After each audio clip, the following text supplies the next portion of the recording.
Sir, નીલમ વાત કરું છું મહામંથન મંતવ્ય ન્યૂઝથી. સર, તમને વાકેફ જ હશો ગોપાલ ઇટાલિયાનો જે ગઈકાલથી આખો મુદ્દો ઉઠ્યો છે. મહેસાણામાં જે એક વોરંટ ઇસ્યુના બાદ આખો આ મુદ્દો ઉઠ્યો હતો. તેના બાદ ગોપાલ ઇટાલિયા દ્વારા એવા આરોપ લગાવવામાં આવે છે કે પોલીસ મારા ઘરે પહોંચે છે અને મારા ફેમિલી છે, મારી માતા છે, એમને હેરાન પરેશાન કરવામાં આવે છે.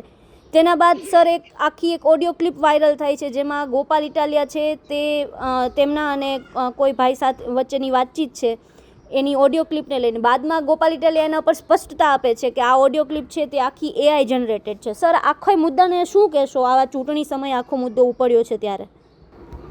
બેન, હવામાં તીર મારવાનો અર્થ નથી. આમાં આ ઓડિયો જે વાયરલ થયો છે તે એ સાયન્ટિફિકલી પ્રૂવ થવું જોઈએ કે AI જનરેટેડ છે કે ખરેખર સાચો છે. તો જ એમાં ગોપાલને પણ કઠોળામાં મૂકી શકાય અથવા તો નિર્દોષ છોડી શકાય.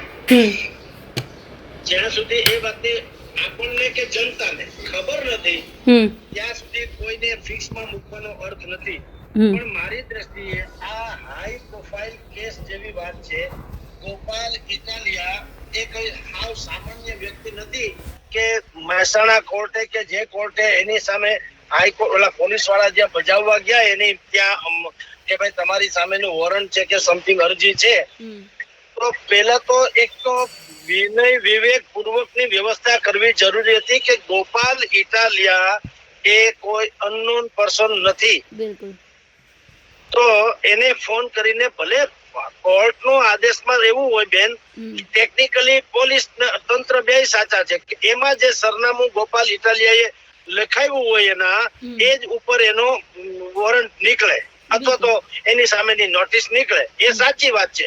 પણ જયારે ખબર જ પડે કે આ ગોપાલ ઇટાલિયાનું છે તો એટલીસ્ટ પોલીસ તંત્રએ ગોપાલ ઇટાલિયાને ફોન કરીને કહી દેવાની જરૂર હતી કે તમારી સામેની નોટિસ છે, ત્યાં ઘરે બજાવી જઈએ કે તમે હાજર છો કે શું છે કે શું નહીં. તો મારી દ્રષ્ટિએ બખેડો થોડોક ઓછો થાત અને કેટલીક વાજિબપણું લાગત. પણ હવે નીતિ નિયમ પ્રમાણે એ એના ઘરે ગયા સુરતના, જ્યાં ગોપાલભાઈ નો દાવો છે કે ત્યાં રહેતા નથી બલકે અહીંયા વિસાવદરમાં રહે છે. પણ એ તો તમે ગેસ્ટ હાઉસમાં રહ્યો એટલે તમારું સરનામું ન કહેવાય. તમારે ઓફિશિયલી એડ્રેસ જે છે એ જ વેલિડ ગણાય, એ જ મેટર કરતી હોય. ઓફિશિયલી એડ્રેસ સુરત નું હતું એટલે પોલીસ તંત્ર ત્યાં ગયું, રાઈટ? ત્યાર પછી ગોપાલભાઈએ એક વિડીયો બહાર પાડીને કીધું કે મારા માતુશ્રીની સાથે મિસબિહેવિયર એટલે કે ગેરવર્તન કર્યું, કઈ ગાળી ગલોચ પણ કરી. આ વાત જો સાચી હોય તો આનો પુરાવો કોણ આપી શકે? સ્વયં ગોપાલ ઇટાલિયાના માતુશ્રી.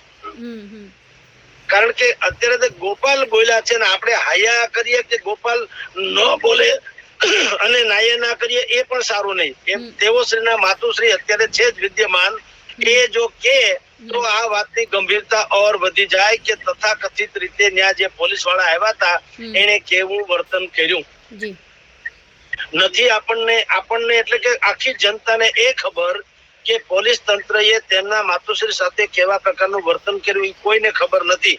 ઉલટાનું ગોપાલભાઈ એના વિડીયોમાં કે પણ છે કે પેલા મિસબિહેવિયર કર્યું અને પછી સલુકાઈથી પોલીસે શાલીનતા ભર્યો એક વિડીયો પણ કઈક ઉતાર્યો કે પેશ કર્યો વગેરે, જેથી કરીને પુરાવા તરીકે કામ લાગી શકે કે અમે તો મિસબિહેવિયર કર્યું નથી. આ ગોપાલભાઈ નો આક્ષેપ છે. ત્યાર પછી તમે જુઓ તો તંત્ર તરફથી હોય કે ગમે ના તરફથી એક ઓડિયો વાયરલ થાય છે અને જેની તમે જિક્ર કરી કે એ ઓડિયોમાં સ્વાભાવિક જ એવું લાગે કે આ ઘટના બનતા પૂર્વે ગોપાલ ઇટાલિયા કોઈની જોડે વાત કરે છે, જેમાં કોઈ અજાણો વ્યક્તિ એમ કહે છે કે તમારા ઘરે જવાના છે અને આવી આવી કાર્યવાહી કરવાના છે વગેરે. તો ગોપાલ ઇટાલિયા એમાં એમ બોલતા સંભળાય છે કે સારી વાત છે તો આપણે ઓળિયો ઘોળિયો, આપણી ભાષામાં કહીએ તો ઓળિયો ઘોળિયો પોલીસ તંત્ર ઉપર એમ કરીને ઢોળી દેશું કે ભાઈ એને મારી માતાશ્રી સાથે મિસબિહેવિયર કર્યું.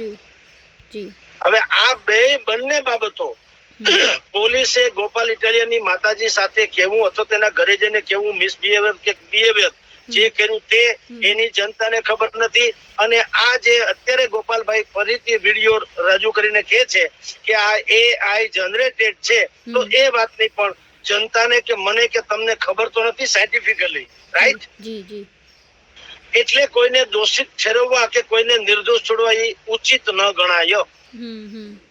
પણ વાત એટલી છે કે આટલો મોટો હાઈ પ્રોફાઇલ કેસ જેવું હોય, હાઈ પ્રોફાઇલ એટલે ચર્ચાસ્પદ વધારે પડતો તો એમાં સરકાર પાસે બધી જ વ્યવસ્થા છે. આ AI જનરેટર હોય કે ન હોય એની પુષ્ટિ પણ કોણ કરી શકે? તંત્ર જ કરી શકે ને ટેકનોલોજીકલી પણ એનું થઈ શકે. હા, એ તો સ્વાભાવિક છે ને. ટેકનોલોજી અત્યારે તમે નક્કી કરો, આપણે ને તમે વાત કરીએ છીએ, વાસ્તવિક છે કે AI જનરેટર છે એ નક્કી કોણ કરી શકે? ટેકનોલોજીમાં થઈ શકે ને, વૈજ્ઞાનિક રીતે. જી જી બિલકુલ. દાવો કોઈ માણસ ગમે એવો કરે, હું તમને કહું તમે મને ગાળ દીધી, તમે મને એમ કહો તમે મને ગાળ દીધી, પણ આ તમારી નજર સામે તો વાત કરીએ છીએ. એટલે બંને પક્ષે આપણે સત્ય જાણ્યા વગર કોઈ પણ કન્ક્લુઝન ઉપર આવવું ઉચિત નથી. પણ સવાલ એ છે કે ગોપાલ ઇટાલિયા પણ સામાન્ય વ્યક્તિ નથી, કમસે કમ ધારાસભ્ય છે. એટલે પોલીસે બુદ્ધિપૂર્વક, વિનય વિવેકપૂર્વક અથવા તો વિવેક બુદ્ધિ વાપરીને કીધું હોત કે તમારી સામેનું આ વોરંટ છે અથવા તો નોટિસ છે તો તમે કયો ત્યાં બજાવીએ, તો એમાં ગોપાલભાઈ કે છે બરોબર છે. એને કીધું હોત તો હું કે ભાઈ વિસાવદર મોકલી આપો. હવે તો અત્યારે વોટ્સએપ નો જમાનો પણ છે, બરાબર? એટલે કાનૂની કાર્યવાહી ઠીક છે.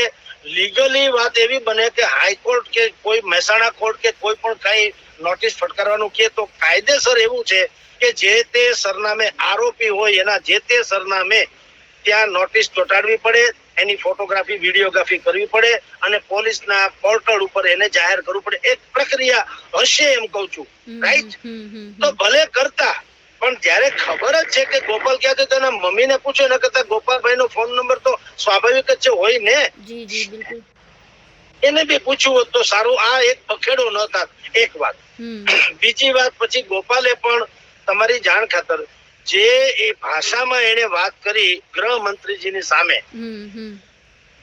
તૂતી કરી, ટૂંકમાં તુકારા ઉકારા, તો એ પણ ઉચિત નથી ને. આપણે જિગ્નેશ મેવાણીના કેસમાં પણ આવી જ વાત કરી હતી કે તમે તમારી જે વાત કરવાની છે એને તમે કારણ કે તમે ધારાસભ્ય છો, સામાન્ય કોઈ વ્યક્તિ કદાચ એવું લાગણીમાં આવીને કે ભાવાવેશમાં ગમે એમ બોલી જાય, સમજ્યા? પણ ધારાસભ્ય કક્ષાની, એમાંય ગોપાલ તો પાછા કાનૂની નિષ્ણાંતે છે, વકીલ હોવાને કારણે, તો એને પોતાની માતાની સામે કોઈએ મિસબિહેવ કર્યું કે કેમ એની પુષ્ટિ કર્યા વગર, કારણ કે હજી કોઈને જનતાને એને એ સાબિત નથી કરી દીધું કે પોલીસ વાળાએ મિસબિહેવિયર કર્યું. એના ઘરે જવું એ મિસબિહેવિયર નથી, પણ 100% ગાળી ગલોચ કે માંડીને અપમાનિત કોઈ પણ ભાષામાં વાત કરી હોય તો એ મિસબિહેવિયર 100% થાય. કારણ કે માતાજી જે છે એ નથી આમ આદમી પાર્ટીમાં કોઈ હોદ્દેદાર કે નથી આરોપી. એટલે એમાં ગોપાલભાઈ 100% સાચા. પણ હું આ બંને બાબતમાં એવું છે, AI જનરેટર વિડીયો થી માંડી અને એની માતાજી સાથે કોઈએ મિસબિહેવ કર્યું કે કેમ, બંને બાબતો છે એ જંગલ મેં મોર નાચા કિસને દેખા એના જેવું છે. કારણ કે કોઈ પાસે પુરાવો તો નથી, બધા હવામાં એની જેમ હવામાં બાણ ફેંકી રહ્યા છે. એટલે આપણે કોઈને કન્ક્લુઝન ઉપર આવીએ તો કોઈને નિર્દોષ કે દોષિત ઠેરવીએ, તંત્ર કે ગોપાલભાઈ, તો એ આપણે ખોટું ગણાય ને પક્ષપાતી વલણ ગણાય. એટલે મૂળ વાત એ છે, આનું કાયદેસરની પુષ્ટિ થવી જોઈએ. જે લોકો ગોપાલ ઇટાલિયાના ઘરે ગયા હોય નોટિસ ફટકારવા વગેરે, એ બધા જ અત્યારે જીવિત તો છે, આપણી નજર સામે છે ને બધા. તો એ લોકોને કેવું જોઈએ કે એની પુષ્ટિ કરી બતાવે કે એને કેવું વર્તન કર્યું હતું. અને બીજું કે આ AI જનરેટર છે કે કેમ એની પુષ્ટિ પણ કોણ કરશે? તમારી જાણ ખાતર એની પુષ્ટિ પણ વૈજ્ઞાનિક પરીક્ષણ થી થાય, કે માંડીને જે કોઈ રિપોર્ટ થતા હોય તે, કે આ સાચું છે કે ખોટું. અન્યથા શું થાય છે કે બે બાબતમાં, તમે જો પેલો વિડીયો તમે સાંભળો જેમાં ગોપાલ ઇટાલિયા કે છે કે મારા મમ્મી જોડે આવું મિસબિહેવિયર કર્યું, એ સાંભળ્યા પછી કોઈ પણ માણસ એમ લાગે કે સરકારે ભયંકર દુષ્કૃત્ય કર્યું, રાઈટ? કારણ કે આપણે બધા જ જાણીએ છીએ કે ભાઈ માની લો કે આરોપ કે કાંઈ પણ હોય તો એ ગોપાલ સામે છે, પણ એના મમ્મી સામે નથી. એ વાત એગ્રી. પણ હવે જયારે એ વાતની પુષ્ટિ ન થતી હોય તો આપણે સરકાર ઉપર દોષ દેવાનો પણ અર્થ નથી ને. કારણ કે જો મિસબિહેવિયર કર્યું જ નથી અને તમે પોલિટિકલી ફેર પાડો ધારો કે, તો આપણે કઈ રીતે કહી શકીએ કે આમાં કોણ સાચું ને કોણ ખોટું. એટલે મેં શરૂઆતમાં કીધું તેમ બે મુદ્દે એવી બાબત છે, જંગલ મેં મોર નાચા કિસને દેખા. પણ નો ડાઉટ ચૂંટણીનો માહોલ છે. અત્યારે સ્થાનિક સ્વરાજ્યની ચૂંટણી આડે હવે માંડ 16-17 દિવસ રહ્યા છે, એટલે બેસુમાર હદે આ પ્રકારના તિકડમબાજી કયો ગતકડા કયો એવું બધું થઈ રહ્યું છે. અને એને કારણે આ બધું હાઈ પ્રોફાઇલ કેસ જે છે એ વધી ચમકી રહ્યો છે અથવા તો ચર્ચારી બની રહ્યો છે. બિલકુલ બિલકુલ સર. જી, પણ 100 વાત ને એક વાત, આ વધારે વકરે એના કરતા સ્પષ્ટતા ટેકનિકલી સરકારે અને ગોપાલભાઈ બંનેએ સ્પષ્ટતા કરવી ઘટે. યા ગોપાલભાઈ સાબિત કરી દે કે આ મારી મમ્મી સાથે કરેલા મિસબિહેવિયર નો આ રેકોર્ડ અથવા તો વિડીયો ન ઉતારી શકે પણ એના મમ્મી કમસે કમ કે બીજું તો શું થઈ શકે. અને સરકાર સાબિત કરી દે કે આ AI જનરેટેડ નથી. બંને પક્ષે છે ને તો સત્ય બહાર આવે અને તો આપણે કોઈને કઈ આંગળી ચીંધીએ તો ઠીક લાગે. અત્યારે બધા જેને ઢોલ જેવું છે, ભીતરમાં હું છે કોઈને ખબર નથી. બે કોર ચામડા મઢેલા છે એટલે લોકો પીટે છે હારી પેટ.